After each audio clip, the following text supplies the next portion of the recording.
Brianna's been located, and I'm going to give a big thank you to the Rutland Police Corporal in Vermont that located my daughter. Thank you very much for taking your time and doing the right thing, Corporal.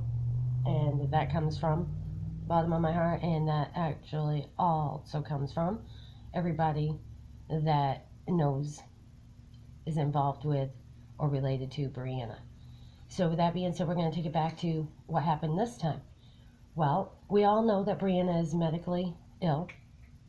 We know that Brianna has been badgered, abused, neglected, and lied about since the beginning of June when this all happened again, but taking it back to January of 2021 when we had a meeting and Brianna acknowledged the 3 staff members that are actually a conflict of interest to any of what's going on here, but they're all 3 involved again what's going on today. Trish, Chris Mitchell, Desiree Leo. They are the 3 that sat across from Brianna and I, and they listened, and Chris Mitchell said that Brianna was intimidating. Desiree agreed with what Brianna was saying, and Trish was acknowledging because she knows it's the truth. So with that being said, they acknowledge the fact that Brattleboro Retreat previously, where TJ Donovan had frivolously locked her up on an involuntary hold, wrote bad and false reports. So why hasn't Desiree Leo from Northeast Kingdom Mental Health Services, overrun by Human Services, overseen by TJ Donovan, come forward? Is it because she doesn't dare to do the right thing because of the paycheck that she receives? So again, that's part of a malpractice, right? So that's part of neglect. That's part of doing the client/patient wrong. So that's a violation of code of ethics. That's a whole lot of violation. We're going to talk about that.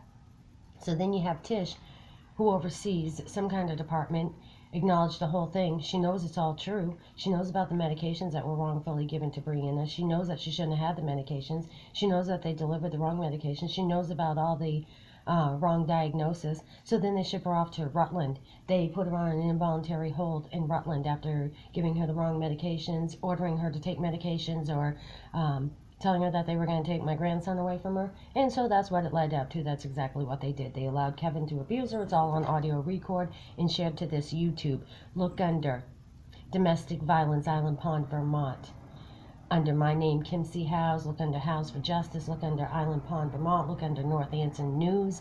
You're going to find it all. You're going to find that every bit of what I'm telling you is audio recorded and video shared. So why is it that Brianna is now again back in the hospital? Well, is it because when I got her out of the hospital and she made contact like she was told to do, and they lured her back up here through Northeast Kingdom Mental Health Services to the state of Vermont? But they didn't furnish her the bus ticket. They told her they were going to work with her to get her son back to her and to get her into housing because they know that she was falsely accused. They know that Jacoby was frivolously and falsely taken from Brianna. Fictitious reports, false statements made by the defendants, accepted by DHS, DCF, Vermont State Police, and TJ Donovan. How about that? As well as through the courts. And the courts were already very well aware of what was going on. Previous to that, in April 2021, we had a hearing, and I shared all that information. So why my daughter didn't get a protection from abuse order then? Well, it's because she put it in her reports, but where are her reports? Nobody will give a copy of the reports, but they locked her out of her apartment so she has none of her paperwork. I'm the one that got her back up here because Vermont State Police contacted me and told me that my daughter was in the hospital and that needed to be contacted in regards to making medical decisions because I'm her mother. Well, I made the right decisions and I got my daughter back in to my care. Adult Protectives called me twice from Orlando Regional Medical Center on December 6th before they sent Brianna home to me or back to me, making sure that we were going to be okay and safe. They were made aware, and it's audio recorded and shared to YouTube, the whole situation. The detective for human trafficking is made aware of the whole situation. His name is Officer what? Pagan out of Orlando Police Department. Call him and find out, or go back through these videos and look for the video and listen to the whole statement given to Orlando Police Detective in regards to this. Listen to ORMC, the whole situation being discussed with the hospital staff. Find out why. The detective for human trafficking, now on the case, Deputy Graham Gate, has not done his job. There was no assignment of an advocate to the human trafficking and sex trafficking case, which Internal Affairs at Orlando and Orange County Deputy Sheriff's Office all say that she should have had an advocate. So what did they do? They sent 2 male deputies to speak to Brianna over at Marion County. And then they revealed where we were. And then they came back 2 days later, 2 male deputies, and took Brianna and shot her up with Haldol after they dropped her off frivolously to another medical ward without even giving me acknowledgement. And yet she was in my care.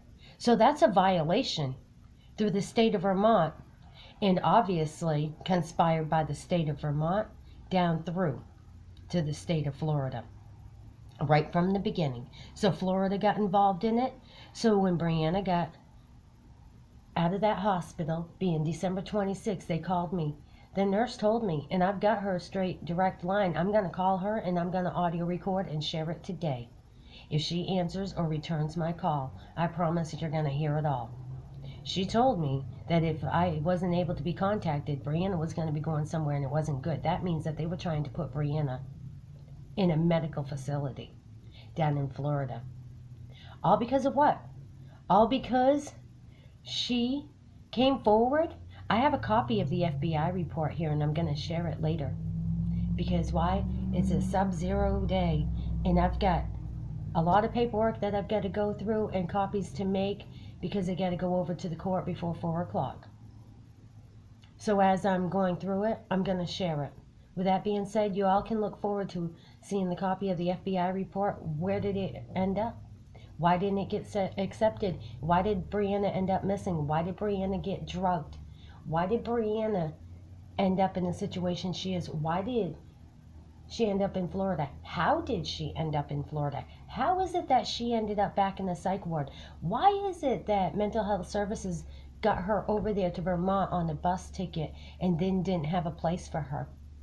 That's Northeast Kingdom Mental Health Services. Why is it that they waited until Friday, knowing that was a long weekend, to put her up in a motel in a place where she had nothing? She had no resources. None. With that being said, that's called a what? Abuse and neglect.